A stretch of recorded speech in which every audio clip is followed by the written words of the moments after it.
Estamos chegando aqui na Rádio Norte Sul em mais um podcast, recebendo uma figura sensacional esse dia maravilhoso, visitando também o Instituto Vovô Chiquinho.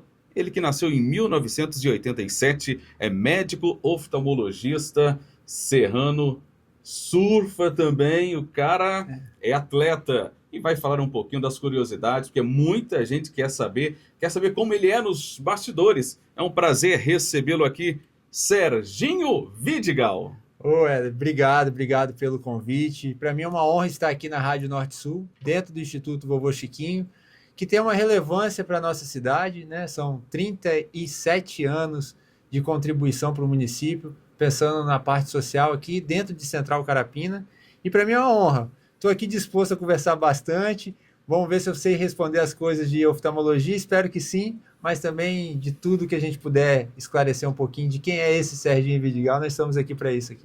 Pois é, Serginho Vidigal se formou em oftalmologia pela Universidade Católica de Brasília, retornou à Serra em 2013 e já está atuando há décadas na área. E Serginho, mas a galera quer saber mais, porque Serginho, um boom que está surgindo por aí, mas a galera quer saber do Serginho, como que é nos bastidores, como foi a infância de Serginho Vidigal.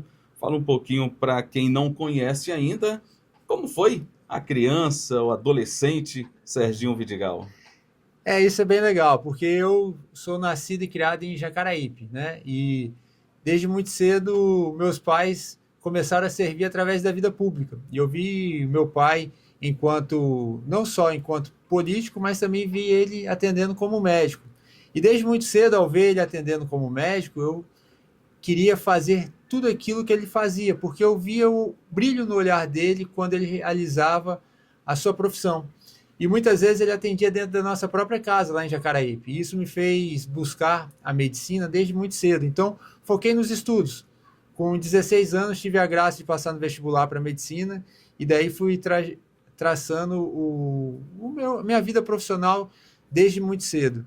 Mas lá em Jacaraípe, era uma infância tão bacana, porque a gente tinha a praia com uma conexão e uma possibilidade de ser um quintal de casa, e muitas vezes eu ia para a praia, e olha, eu já vou trazer algo engraçado, porque os meus pais, nenhum deles sabe nadar, então eles morrem de medo de água. E para mim foi uma luta eles me deixarem ir para a praia, ainda mais sozinho, né?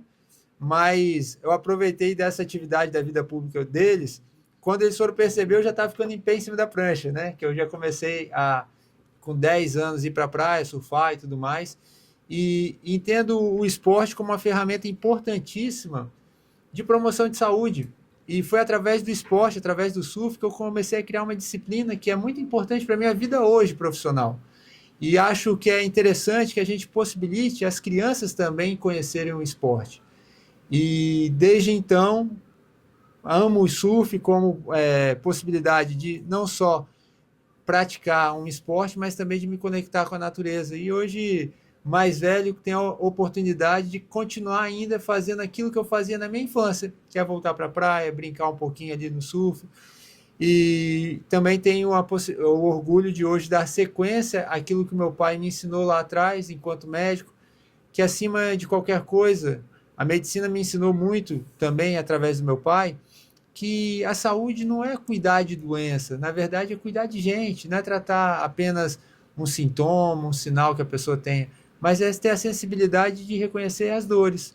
E isso me fez ter um propósito de vida que é cuidar. A própria palavra do Senhor diz: ama teu próximo como a ti mesmo. E quando Jesus nos ensinou a como amar, ele nos ensinou a amar através de ato de serviço. Se você quer ser importante, que você seja servo. Está na palavra do Senhor. E por isso eu hoje me sinto cada vez mais honrado por poder servir as pessoas através do cuidado com a saúde e a saúde ocular em especial. Bom, já foi detalhando tudo, a história toda. O Serginho Vidigal, todo mundo olha e fala que o cara tem porte de atleta, mas ficou só no surf ou você praticou outras modalidades esportivas na sua adolescência? Olha, eu me apaixonei primeiro pelo futebol. Como qualquer garoto, Bom jogador? eu era meia direita ali, pegava camisa 10 na época. Mas eu, quando adolescente, eu tive um estirão de crescimento, eu cresci muito, e meu joelho começou a doer bastante enquanto eu estava jogando bola. E aí, até por recomendação médica, pediram para que a gente pudesse fazer esporte aquático. E aí eu já nadava naquela época, lá no Clube Riviera, então jogava bola e nadava, e eu falei, vou tentar, quem sabe, me aventurar mais para o mundo do surf. E aí, com isso, eu me conectei também com o surf. E então eu gosto muito, ainda jogo bola, gosto de jogar bola, não comprometo o time, né? Pode colocar no time lá que a gente vai conseguir distribuir bem a bola, não sou aquela pessoa fominha, não. Também gosto de fazer corrida, descobri a corrida já mais tarde, e a corrida para mim é um esporte essencial para os dias de hoje. Por quê? Porque a corrida muitas vezes é a porta de entrada para muita gente entrar para o esporte, que ela é mais democrática, cada um faz seu tempo, cada um faz sua distância, e isso é importante para todos nós. E a corrida também nos dá a possibilidade de ficar 1, 2, 3 horas, dependendo do tempo que você vai correr ali, se conectando apenas com o esporte, com a natureza e desligando dos nossos problemas do mundo atual. E eu acho que isso é uma boa terapia, até mesmo para a gente tratar a saúde emocional, que acaba sendo fragilizada muitas vezes nesse ambiente tão intenso que a gente costuma viver. Então hoje eu gosto de surfar, de jogar bola, de correr, de também jogar futevôlei na areia. Gosto também muito do skate. Só não me chama para fazer altura. Agora na terra, na água, a gente brinca um pouquinho. Bom, quando você sai do Espírito Santo, sai desse habitat que, enfim, você se descobriu ali e amou viver todos os momentos, você vai para Brasília. Como foi viver em Brasília sem o mar, sem surfar, e aí só estudando? Muito bom, porque eu pude focar justamente naquilo que eu acreditava enquanto profissão. E eu me dediquei ao máximo para a minha formação, e eu tenho orgulho de poder, a minha graduação toda, não ter precisado fazer nenhuma prova de recuperação, nenhuma matéria que tenha ficado pendente, conseguir ter o foco exclusivo dentro da medicina. É claro que isso me custou um pouco a minha atividade esportiva. E nesse período lá em Brasília, eu pude ganhar aí 20 quilinhos a mais para bagagem, que a alimentação mantém. Aqui gosta de surfar, come bastante, mas como lá em Brasília a gente não conseguia fazer muito esporte, assim, acabei engordando um pouquinho. Mas profissionalmente me formou e me deu possibilidade de pensar numa forma de trazer uma qualidade ainda maior para a minha cidade quando eu retornasse. Lá em Brasília pude conhecer bons especialistas, boas clínicas, bons locais para que a gente pudesse aprender cada vez mais. E depois de Brasília eu pude fazer uma prova de residência, onde eu consegui passar lá no Rio de Janeiro e terminar minha especialização lá no Rio, que fiz oftalmologia. E desde 2013, como você bem falou, estou aqui de volta ao território capixaba, em especial na cidade da Serra, no bairro de Manguinhos, onde eu moro. Bom, a medicina você teve ali dentro de casa mesmo, né, seguindo o exemplo do seu pai, mas foi fácil escolher oftalmologia, porque alguma coisa te chamou a atenção, que te levou para esse lado? Olha, eu digo que eu quis fazer medicina porque eu via meu pai atendendo. Na época ele atendia como psiquiatra, mas também como médico generalista. Como ele é concursado do município, ele atendia como médico clínico geral, então eu vi ele atendendo sobre tudo, sobre todas as coisas, e aí vi ele atendendo muitas vezes como médico psiquiatra. E falei, quero fazer psiquiatria, quero ser igual ao meu pai. Então. Mas a medicina me ensinou o que a psiquiatria trata, como a psiquiatria trata, e eu entendi que a psiquiatria ela tem muita subjetividade, é muito necessário que você dialogue algumas questões, e a oftalmologia que eu aprendi lá cabia muito na minha perspectiva de ser mais prático em algumas questões. E a oftalmologia também me ensinou algo que é importante, porque nosso principal órgão sensorial, a principal forma como você de fato se conecta com o mundo é através da sua visão. 80% da nossa capacidade de aprendizado, a neurociência diz que vem através da visão. E quando você pode restabelecer a visão de alguém, quando você pode promover a saúde ocular de alguém, quando você faz com que uma criança passe a enxergar o mundo, isso te gera um propósito tão grande que a oftalmologia me ensinou isso. E através de uma cirurgia que muitas vezes dura 10, 15 minutos, você pode de fato fazer essas questões. E eu encaixei muito daquilo que eu acreditava, daquilo que eu, de repente, tenho também dentro de mim em termos práticos, em termos objetivos de realização, e encontrei na oftalmologia uma bela ferramenta para que eu pudesse servir a população através de saúde ocular. E dentro desse período todo aí, já graças a Deus pude atender mais de milhares de pessoas, né? E em especial, eu cheguei à marca aí mês passado de 20 mil cirurgias. Então, são 20 mil olhos, 20 mil famílias sendo transformadas através da saúde ocular. Isso para mim é um prêmio e um prazer que Deus pode me dar, que de fato paga muito mais do que qualquer remuneração pode oferecer. E falando, abrindo só um parênteses no que você acabou de falar, é tão gratificante, e eu creio que o profissional, ele se emociona, ele fica muito feliz quando isso acontece, porque eu estou passando num processo que eu estou levando meu pai, ele acabou de fazer cirurgia de catarata nos 2 olhos, retina e tudo mais. Eu comecei também a descobrir muitas coisas. E eu comecei a ver os profissionais de perto, acompanhando ele nos últimos 4 meses. Inclusive, hoje mesmo estive lá no Hospital Evangélico, em Vila Velha. E eu vejo o carinho que eles têm, como é diferente, né? Como é diferente o tratamento e quanto eles ficam felizes. Hoje mesmo, a profissional falou, vou te dar alta da catarata, tá tudo ok. Mas ela muito feliz. E os dois ali, eu vi essa parte e queria justamente falar isso com você. Isso deve ter emocionado você muitas vezes, né? Inúmeras vezes, inúmeras vezes. E quando você traz a memória aí do evangélico, me faz relembrar que o evangélico foi o primeiro local que eu voltei quando eu... Desculpa, que eu comecei a atender quando eu voltei pro estado.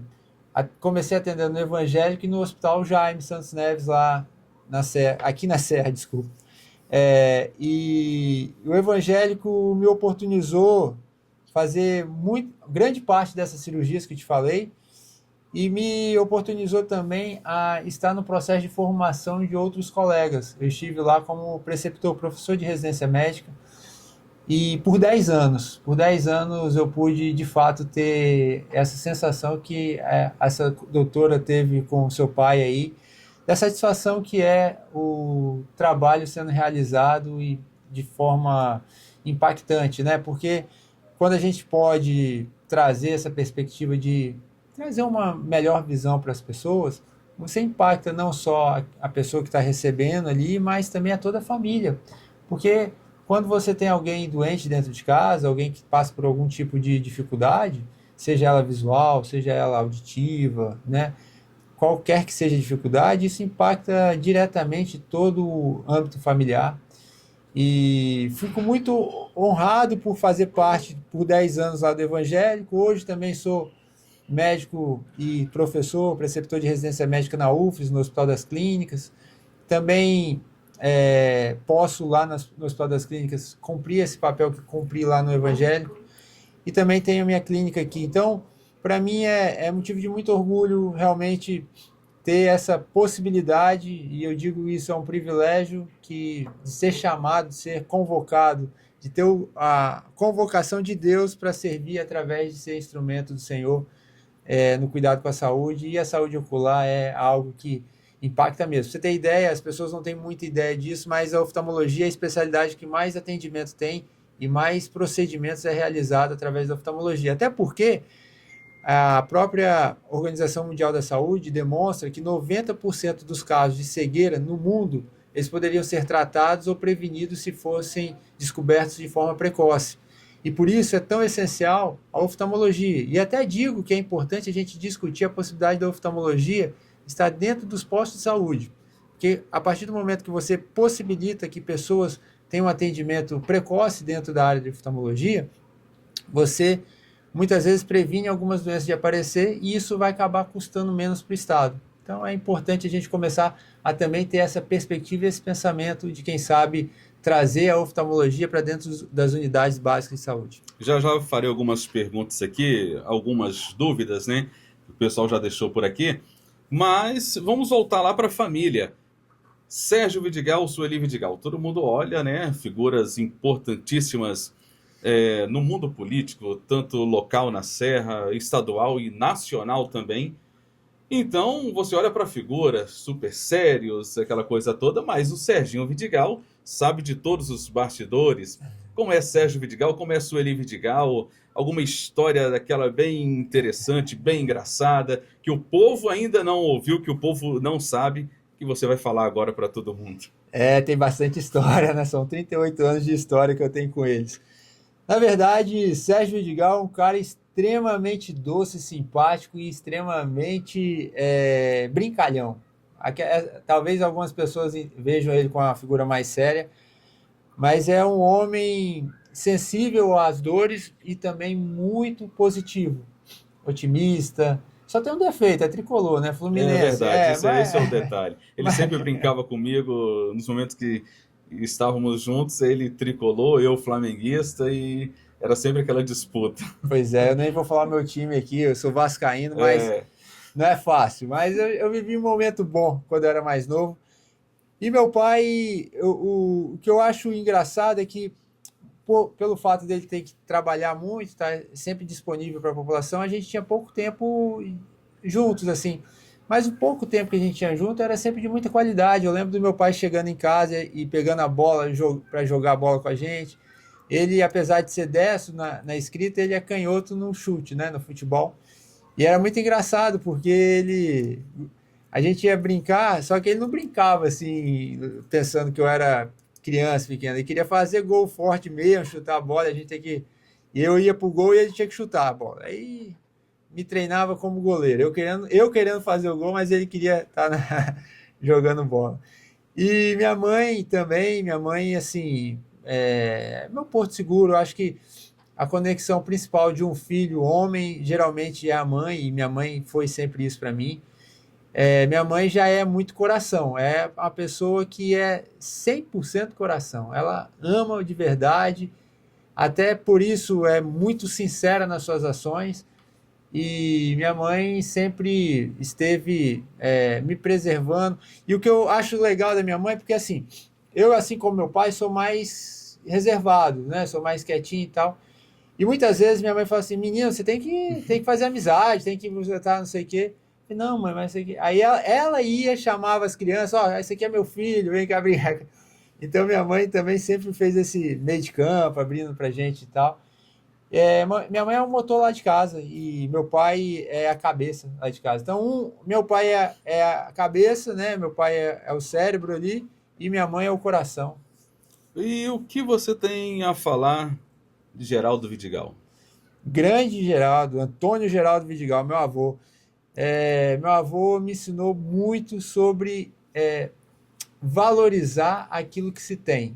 Porque meu avô, ele traz princípios e valores sobre os quais ele foi construindo, foi sendo bem sucedido. E ele me ensinou também uma coisa que eu acho que hoje eu aplico muito aos meus filhos: o que é o amor a um filho. Meu avô foi aquele que mais incentivou a nível de ir para a rua, de estruturar uma campanha do meu pai. Meu avô sempre esteve presente em tudo isso, e eu acho que o sucesso político do meu pai passa muito também pela disponibilidade do meu avô nesse sentido. E eu aprendi com ele uma coisa que hoje eu uso muito: o único homem que essencialmente quer que você tenha mais sucesso do que ele é o seu pai. Eu vi meu avô querer que os seus filhos, né, no caso também o meu pai, tivesse mais sucesso que ele.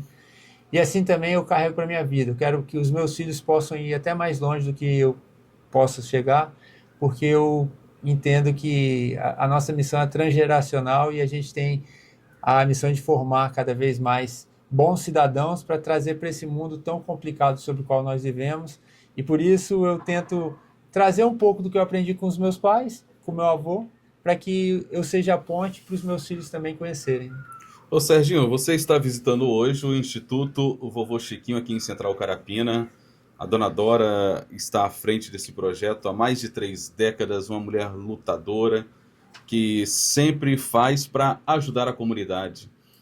E você que dispensa comentários, está sempre à disposição também das pessoas. Fala um pouquinho qual a importância de um projeto como esse nas comunidades. Ah, total. Eu entendo muito que a física diz que dois corpos não ocupam o mesmo lugar no espaço. E para mim isso é pura verdade, porque se você oportuniza saúde, se você oportuniza bem, o mal ele não tem espaço para chegar. E numa comunidade onde muitas vezes as pessoas podem oferecer o mal para as crianças, quando você traz o bem para as crianças, você transforma vidas. E são inúmeros os relatos de pessoas, de crianças que cresceram, que amadureceram e depois reconheceram como a Dona Dora teve um impacto positivo na vida delas. E esse trabalho é fundamental para qualquer local, em especial para a nossa cidade da Serra. A nossa cidade da Serra ela vem de uma população operária, que muitas vezes não teve oportunidades. E quando você gera oportunidade dentro da sua própria região, você transforma essa região e dá o impacto do crescimento real que a gente precisa. E por isso, mais de 30 anos, né, mais de 3 décadas, à frente de um projeto tão importante como o Vovô Chiquinho, para a gente é um motivo de orgulho e também de compromisso de poder ajudar e estar presente naquilo que o Instituto precisa. Até porque o Instituto passa credibilidade, o Instituto transforma vidas. E o Vovô Chiquinho tem a grata possibilidade de dizer que realmente impactou e transformou gerações, transformou vidas e que pode ter a contribuição social. Esse tipo de instituto, esse tipo de organização social, ele consegue chegar, muitas vezes, com a velocidade que o poder público não consegue chegar. E por isso é preciso estar sempre como forma de possibilitar o crescimento ou facilitar com que ele possa agir da melhor forma possível. Então, Central Carapina é muito do que é hoje, muito por conta de pessoas como Dona Dora, que tiveram a coragem de servir a população de uma forma tão especial como é através do Instituto Vovô Chiquinho. Estamos no momento de Copa do Mundo e Serginho Vidigal, agora vamos saber o que Serginho está achando da seleção brasileira, se ele fica do meu lado ou do lado do Doriedson Ferreira, que é presidente do fã-clube de Neymar Júnior. Serginho, como você está vendo a seleção brasileira na Copa do Mundo? Como foi a estreia do Brasil diante da seleção de Marrocos? Está acompanhando a Copa do Mundo mesmo? Olha, eu estou acompanhando, eu estava lá em São Paulo, no curso de formação do Renova BR, e vi aquele jogo. Eu estava pensando que estava vendo até o jogo do Vasco, mas era o jogo da seleção brasileira. Eu já estou acostumado a sofrer, tá? Mas foi um sofrimento especial, porque eu nunca tinha visto o Marrocos jogar tão bem assim como eu imaginava que pudesse jogar. Acredito que a nossa seleção tem um potencial grande, acredito que a nossa seleção vai trazer o Hexa, que acreditar a gente de fato tem que acreditar, mas eu acho que ainda tem muito caminho a percorrer e espero que contra o Haiti já comece a ter uma sintonia melhor, né? Coitado do Haiti, vai pagar o pato, né? Esperamos que sim. Estamos esperando, porque a Escócia ganhou só de 1-0 do Haiti, né? Mas deu trabalho, verdade. Eu espero que... E a gente... Cabo Verde, né? Ontem também foi... Cabo Verde com a Espanha segurou... O Vozinha lá segurou bem a Espanha, né? Mas eu confio muito na seleção. Eu, particularmente, não sei se eu chamaria Neymar para a seleção, não. Acho que nós temos nomes importantes aí, né? E o processo de recuperação dele ainda está acontecendo. Então, mas é uma decisão do técnico. O técnico é um técnico que tem credibilidade para isso, que ele já tem, né, um histórico importante. E vamos confiar, eu espero muito que Neymar possa dar essa volta por cima aí e que ele possa contribuir para a nossa seleção. Confio que vai ser campeão, mas vai ser difícil, vai me fazer lembrar lá de 1994, a primeira Copa que eu lembro de ter assistido. Sofrimento. Foi sofrimento. Depois, quando a gente olha para trás, fala assim, poxa, ganhou aquela Copa, mas não foi fácil não, aquela Copa não foi...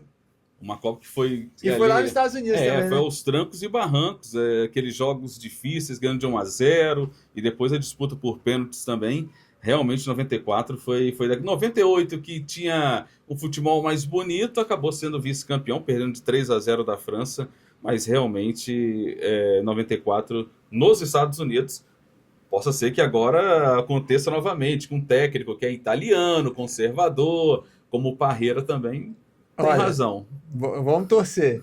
Eu já estou acostumado a sofrer com o Vasco, então para mim foi como se estivesse vendo o jogo do Vasco ali. Bom, você está falando tanto do Vasco, está mencionando tanto o Vasco. Como que o Vasco surge na sua vida, então? Seu pai tricolor, quem trouxe o Vasco para Serginho Vidigal? Olha, o Vasco é o seguinte, na década de 90, quem não nasceu antes aí, o Vasco tinha um time bom, tinha um time bacana. Quem me apresentou o Vasco foi meu irmão é vascaíno, e eu comecei a ver o jogo do Vasco, o Vasco ganhava e o Fluminense perdia. O Vasco ganhava e o Fluminense perdia. Eu falei, vou ficar no Fluminense não, eu vou torcer pro Vasco. Inclusive, o Serra foi lá no Maracanã e foi o único time capixaba a Exatamente. ganhar lá no Maracanã e ganhou exclusive do Fluminense. Então, eu lembro muito bem do Vasco de 97. Meu Deus, aquele Vasco, se pudesse voltar um pouquinho no passado aí, trouxesse essa alegria. Mas o Vasco do Edmundo, Evaí lá na frente, né? E depois, em 98, ganhou a Libertadores. 2000 era o time hegemônico, né? Tínhamos grandes peças aí. Virou a década e depois está sendo difícil. Mas eu acredito que vai melhorar. Com essa nova fase agora, né, que tem o enteado da Leila Pereira lá, que está disposto, né, a entrar como investidor do Vasco da Gama, talvez, né, as coisas volte a brilhar em São Januário. Eu sou Flamengo, mas eu confesso que na década de 90 o flamenguista sofreu muito com o Vasco da Gama. Um jogo de 97, inclusive o Edmundo deu uma entrevista essa semana que ele falou que é o jogo memorável dele, é o 4-1 em cima do Flamengo. O Júnior Baiano não achou ele naquele dia. Ele deitou e rolou, brincou mesmo, e você fala daquele time que foi campeão brasileiro, foi sensacional, campeão brasileiro, campeão da Libertadores e não do Mundial por detalhes contra o Real Madrid. Foi isso mesmo. Então, realmente, tem razão em dizer que o Vasco, sim, na década de 90, jogava um futebol bonito e foi super campeão. Coisa que não acontece há décadas. Vou só dar uma adenda aqui, rapaz. Ano passado, a gente estava confiante que o Vasco ia voltar a ter um título, né? Contra o Corinthians. Foi a grande chance. Foi a grande chance. Pra você ter ideia, meu menino mais novo. Lá em casa, o que aconteceu? O meu menino mais velho virou flamenguista. Eu não consegui segurar ele, não. Aí o meu menino mais novo, ele é vascaíno, mas é vascaíno mesmo, assim, né? E ele estava extremamente confiante que ele ia ver o primeiro título do Vasco, né? Rapaz, quando o Vasco perdeu aquele jogo, esse menino chorou. Aí esse menino falou assim, pai, eu não vou ver, nunca vou ver o Vasco ser campeão. Eu falei, calma, filho, vai ver. Calma, você vai crescer ainda, vai. Então, Vasco, me ajuda aí, porque tá difícil. Vai acontecer. Ô, Sérgio, já que entramos no âmbito familiar, fala um pouquinho, casado, pai de 3 filhos, fala um pouquinho da família para quem não conhece. Olha, eu digo que eu tive 2 grandes escolhas na minha vida. A minha primeira escolha foi aceitar Jesus e seguir o caminho do Senhor. E a segunda escolha foi a minha esposa. Hoje eu tenho 15 anos de casado, conheço Tati há 20 anos. Vou até trazer uma questão engraçada. Eu conheci Tati em 2006, na candidatura do meu pai a governador do estado. E eu fui pedir voto lá em Aracruz. E aí eu conheci ela e a gente começou a trocar mensagem. Na época tinha um Messenger, né? Tinha Orkut, essas coisas. A gente começou a trocar mensagem por ali e depois fomos estreitando a relação. Eu estava em Brasília na época e aí a gente começou a namorar à distância, casamos e fomos para o Rio. E Deus nos permitiu ter 3 bênçãos, que são os nossos filhos. É o Antônio, que é o mesmo nome meu, Antônio Sérgio Alves Vidigal, só que neto, Helena e o João Pedro. Sou muito feliz por tudo que Deus me permite viver. Eu sempre quis ser pai jovem e Deus me permitiu também que isso acontecesse na minha vida. E eu vejo os meus filhos como uma possibilidade de que a gente possa melhorar essa nova geração. E tento implantar neles aquilo que eu acredito de vida, aquilo que eu vivo e aquilo que eu aprendi com os meus pais. Bacana demais. Serginho, antes de entrarmos aqui na parte final, no nosso ping-pong, tem muita coisa ainda, Dona Dora está aqui, está ao seu lado, essa mulher que conhece muito bem a família Vidigal, Sérgio Vidigal, Sueli Vidigal, essa mulher que caminhou muito com essa dupla sensacional. Dona Dora, recebendo hoje Serginho Vidigal aqui no Instituto Vovô Chiquinho, eu imagino que a senhora esteja esplêndida, né? Com muita alegria, com o coração fervendo de alegria, Dona Dora. O que falar de Serginho Vidigal? Feliz, né? Na verdade, a gente nunca sonhou isso, né? A gente tem um foco no doutor Sérgio, né? É o doutor Sérgio, é para vir o doutor Sérgio, mas aí, agora é o Serginho. E a gente tem que saber que tem que deixar vaga para o outro, né? E ter o Serginho hoje aqui no Instituto, feliz, a gente só tem que agradecer, né? Primeiro a Deus e também o doutor Sérgio e a Sueli, né? De ter construído o Serginho, e hoje o Serginho está aqui no Instituto para nós poder mostrar a ele o que nos faz ser feliz em Central Carapina, esse Instituto. E se é que tem alguma coisa para falar com o Serginho, hoje é falar, Serginho, aonde quer que você for, lembra de Central Carapina igual seu pai lembra. Aonde seu pai passa, que ele, principalmente se ele me vê, ele conta a história da primeira vez que ele veio em Central Carapina, e eu sei que você vai levar esse legado, porque você tem toda a característica do seu pai, né? Então não vai deixar perder nada.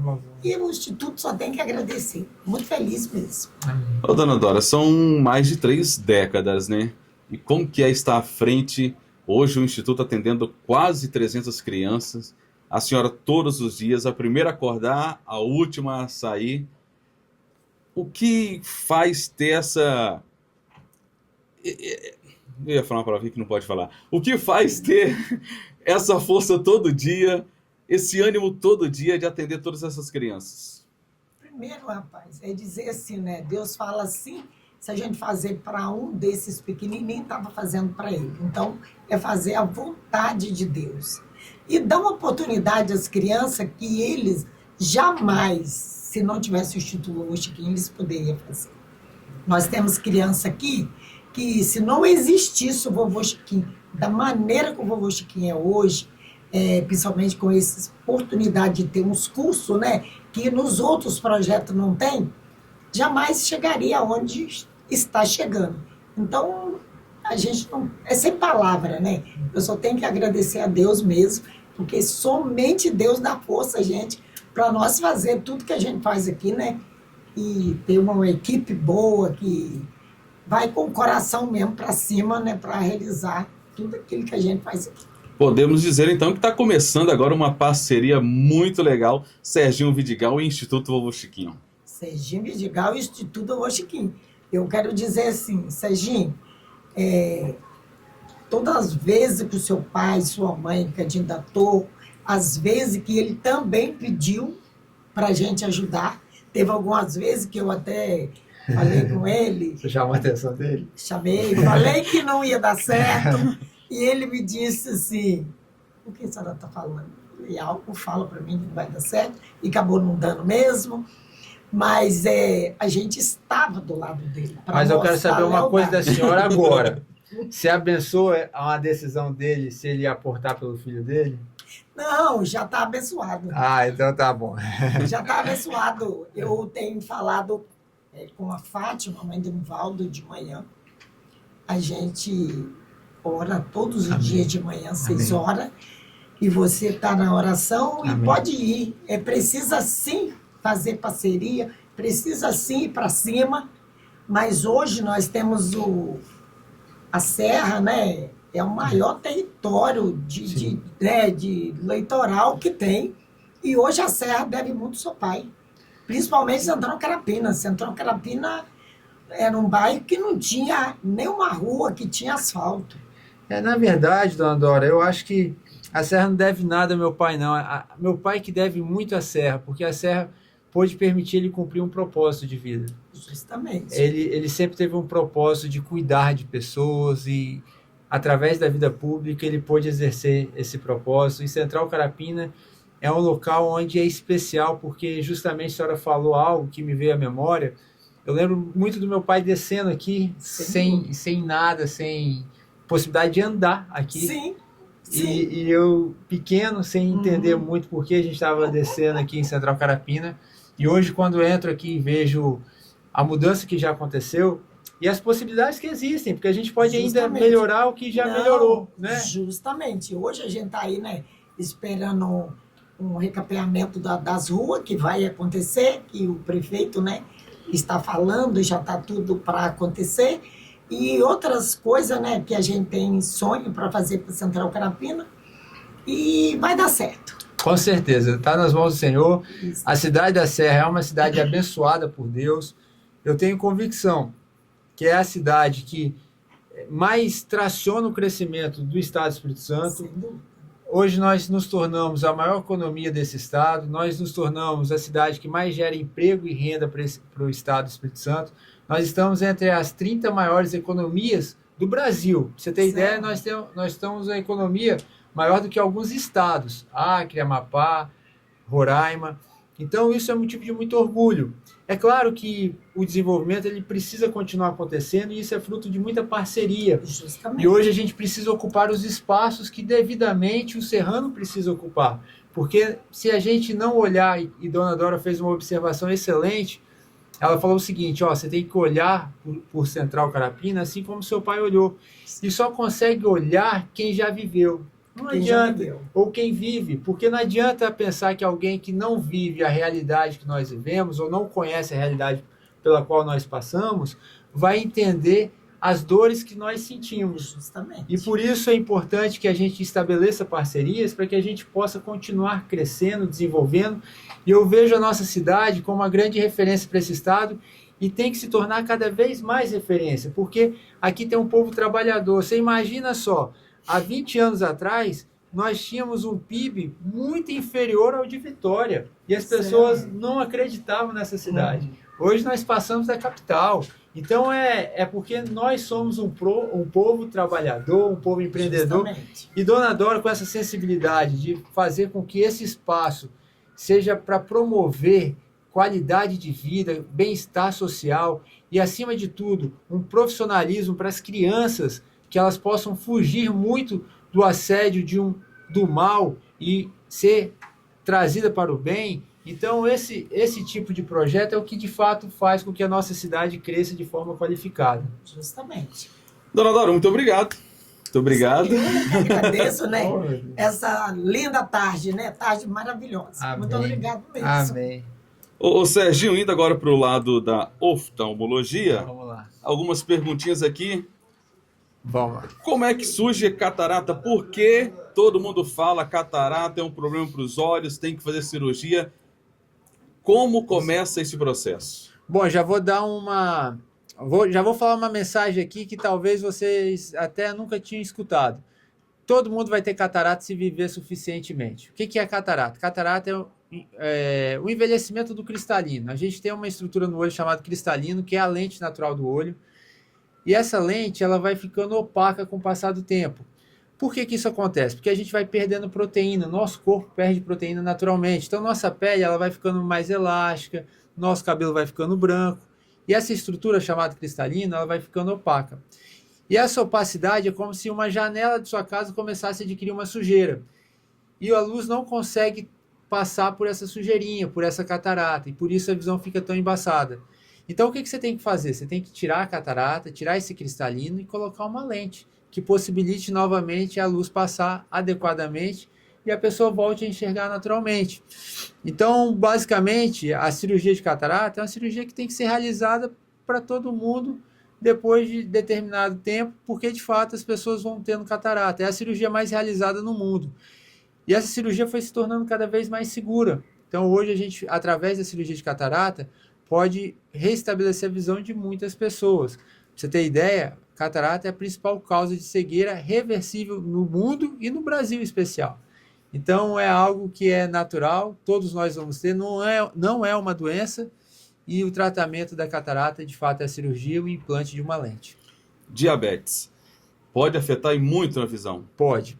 O que acontece com diabetes? Diabetes ele altera a microcirculação do corpo.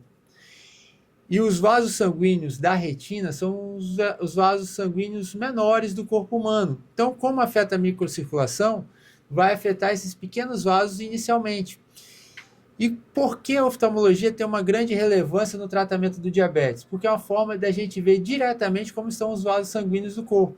Muitas vezes a gente quer testar a função renal, só que a gente não consegue ver se o rim está funcionando adequadamente por olhar. Mas através do exame de fundo de olho que você vê no exame oftalmológico, você consegue saber se esse diabetes está compensado ou não, ou se ele está descompensado. E se esse diabetes descompensa, a falta de vascularização na retina faz com que aquela área que falta sangue comece a não enxergar, comece a ficar isquêmica, igual um infarto. Aquele coração onde é infartado, ele para de bater com aquela força que deveria. E a retina, quando ela também sofre esse infarto, ela deixa de ter a capacidade visual que deveria. E aí o grave disso tudo é que muitas vezes se o diabetes descompensa e fica um período longo descompensado, aquela área que faltou o suprimento sanguíneo, ela muitas vezes pode ficar afetada de forma irreversível. Por isso é importante ir acompanhando o diabetes para tratar ele de forma adequada e evitar que esses momentos onde o diabetes descompense muito acabe afetando a visão. Agora, para cuidar bem da visão, o que se deve fazer? Quais são os cuidados que as pessoas precisam tomar para cuidar bem da visão? Você já disse que a catarata todo mundo vai ter que fazer, então não tem jeito. Era a dúvida do pessoal, por que isso, por que aquilo? Mas quais são os cuidados precoces que pode ser feito para ter uma boa visão por mais um longo tempo? O dito popular diz que os olhos não veem, o coração não sente, né? Mas tem algo de verdade nisso aí. Vamos lá. Para ter uma boa visão, é essencial, principalmente, que você tenha um acompanhamento oftalmológico de rotina, porque, como eu falei antes, 90% dos casos de cegueira eles poderiam ser evitados ou prevenidos se fossem descobertos de forma precoce. Não cortando muito o seu raciocínio, mas é como o dentista também, só vai quando aparece alguma coisa no dente, aí não vai o dentista, só vai quando aparecer alguma coisinha, aí vai lá. Esse é o grande problema nosso, né? E em especial de nós homens, né? Nós achamos que a gente só precisa ir no médico quando as coisas estão mal, né? E aí, então esse cuidado regular, ele é importante, porque daí a gente vai avaliando. As pessoas acham que ir no oftalmologista é só apenas ver o grau. O grau faz parte de uma parte do exame, é o exame de refração. Mas é importante no mesmo exame você medir a pressão do olho, porque é um fator de risco para o glaucoma.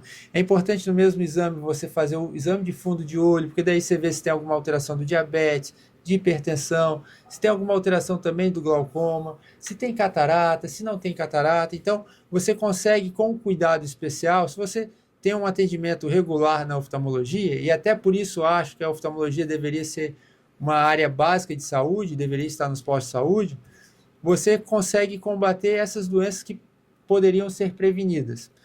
Agora, avançando um pouco mais, a gente vive num mundo onde a gente está muito exposto à tela, né? Então, a gente está muito exposto a celular, a tela de computador, e o nosso olho ele não foi feito para ficar tanto tempo focado, né, na distância de perto, assim, e também sobre a exposição da luminosidade que as telas nos afetam. Então, o importante é, de repente, você diminuir a quantidade de uso de tela. Um dado especial é que o brasileiro ele é o segundo país onde mais se usa tela no mundo. Nós temos, em média, o uso por 9 horas e 10 minutos. Isso é algo... isso é média. Você imagina aqueles que usam muito mesmo, né? Então, é importante a gente diminuir e também fazer a cada uma hora parar por 20... Desculpa, cada uma hora parar por 1 minuto para descansar um pouco a vista e para depois você continuar fazendo o uso da tela, se for necessário. E também evitar usar a tela à noite, porque isso impacta também no nosso sono. Quando a gente acaba tendo estímulo luminoso, nosso organismo entende que ainda está dia. Então ele não vai se preparar para dormir. Aí depois você vai ter insônia, vai ter dificuldade de dormir, descansar, relaxar bem. Então é importante também a gente ter muito cuidado para não ficar usando a tela antes de dormir, né? Ficar à noite ali na tela. Atrapalha muito também a ergonomia, muitas vezes a gente fica encurvado e tudo mais. Então, o uso de tela ele tem que ser mais bem discutido, de forma mais adequada, para que a gente possa ter esses cuidados. E a gente vive num país tropical, onde a gente é muito exposto ao sol, então é importante a gente também usar óculos escuros na claridade, melhorar a lubrificação dos olhos, principalmente quem fica muito em ar-condicionado, água de praia, água de piscina, ou também exposto ao sol. E basicamente ter o cuidado de não ficar coçando, apertando os olhos, porque daí você pode machucar a córnea e a córnea fazer alguma úlcera ou até mesmo desenvolver um ceratocone. Em casos mais graves, você ao machucar ou ao friccionar muito a córnea e o olho, você pode até ter descolamento de retina. Então, são situações onde a gente tem que evitar ao máximo para que a gente não tenha nenhum dano maior nos olhos, né? Agora, sobre telas ainda, você puxou o assunto e eu me lembrei, ia passar batido, sobre recém-nascidos. Uhum. Há um limite, um tempo para deixar a criança, porque o que vemos ultimamente no mundo atual é a criança chorou, recém-nascido, o pai vai lá dar um tablet, vai dar o celular, liga a TV. Quais são os riscos para recém-nascidos, para as crianças, telas? Olha, agora eu vou ser amado e odiado por alguns pais, mas vamos lá. O que diz a Sociedade de Pediatria? De 0 a 2 anos, não pode usar tela. De 0 a 2 anos, não pode de forma alguma. Gente, eu sou pai também, eu não quero entrar no mérito de dentro de casa, não. Mas de 2 até 5 anos ali, usar 1 hora de tela no máximo por dia, mas uso de tela, eu digo, antes de terminar, vou dizer o seguinte: uso de tela é igual um remédio. Ele pode ser utilizado para o bem, porém, se ele é mal utilizado, ele pode intoxicar. E como que o remédio ele é bem utilizado? Se ele é feito na prescrição correta. O que é a prescrição correta? A tela é importante, de repente, para se conectar com o mundo, de repente você tem um parente distante, é uma forma de que você possa conversar e tudo mais, de você buscar a informação correta. Então, a tela te ajuda aí nisso. Só que, se você usa ela para uma dependência emocional, você está triste, você quer ir atrás de tela, talvez você esteja usando ele não da forma adequada que deveria. É você pegar um remédio que serve para uma coisa e está usando para outra coisa.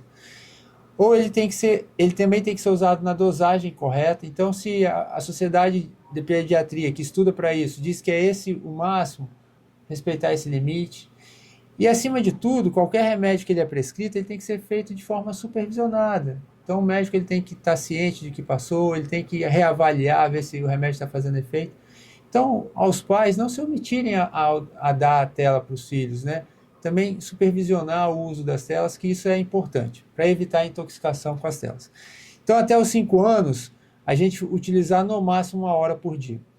De 5 até 11 anos, a sociedade permite que use até 2 horas por dia, mas tentar fazer com que essas horas sejam quebradas, não de forma direta. E a partir dos 12, 13 anos, aí você pode utilizar até 3 horas por dia, né? Olha, a gente permitiu que usasse aí, mas eu acho que está distante da realidade de muita gente, né? É verdade.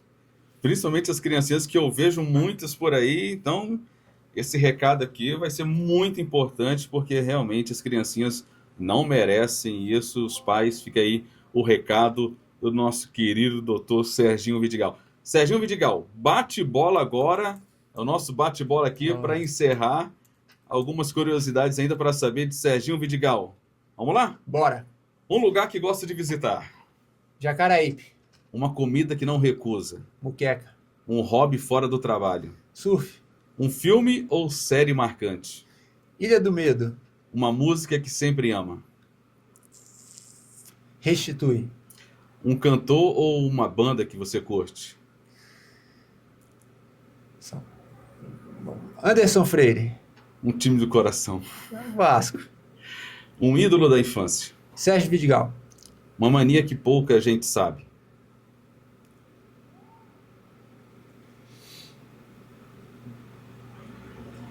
Paz. Assistir bobeirada na televisão, assistir pegadinha. Ah, tá. Um talento escondido. Tá bem escondido mesmo, tocar violão. Ah, tá bom. Um medo ou um desafio pessoal? Altura.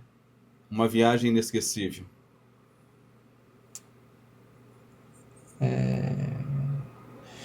Porto de Galinhas, tive com os meus filhos. Praia ou campo? Praia.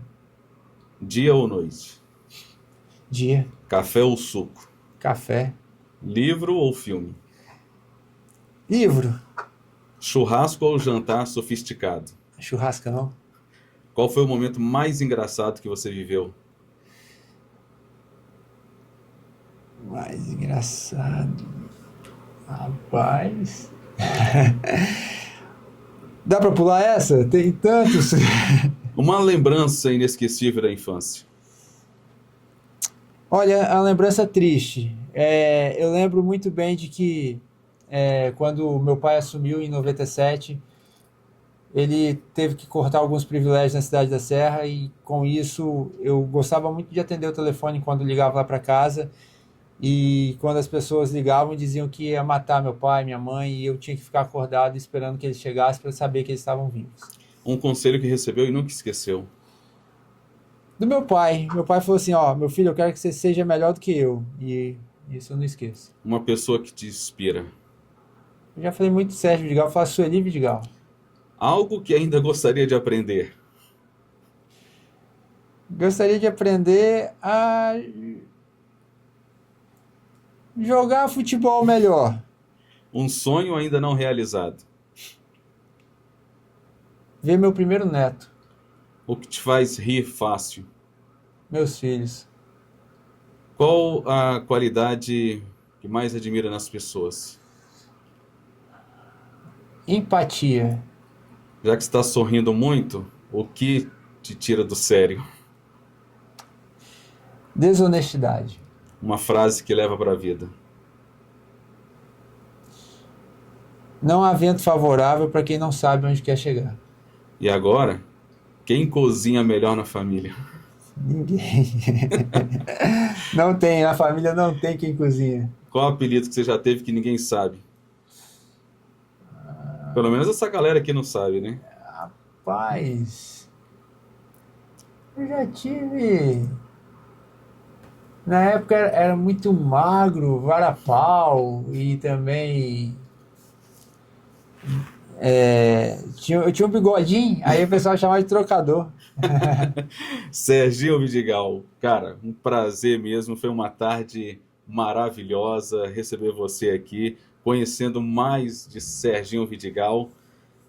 Muito bom mesmo, fico grato por você ter aceito o nosso convite. Em nome do Instituto Vovô Chiquinho, muito obrigado e deixo agora esse espaço para você fazer as suas considerações finais. Olha, eu que agradeço a oportunidade de a gente bater esse papo tão legal aqui na Rádio Norte Sul. E quero dizer que a palavra do Senhor diz que a gente precisa ser importante em vida e é muito importante que você esteja apto a servir, seja qual seja a sua função. Cada um de nós é parte de um corpo, todos nós temos a nossa importância em Cristo. Que você possa exercer a sua importância, porque um pouco que você faz é muito para quem recebe. Que Deus te abençoe, que Deus abençoe a todos que acompanham a rádio e tenha certeza que juntos nós podemos transformar esse mundo e eu estou aqui à disposição para que a gente possa realmente criar mecanismos para que isso aconteça. Muito obrigado, senhoras e senhores. Esse foi Serginho Vidigal.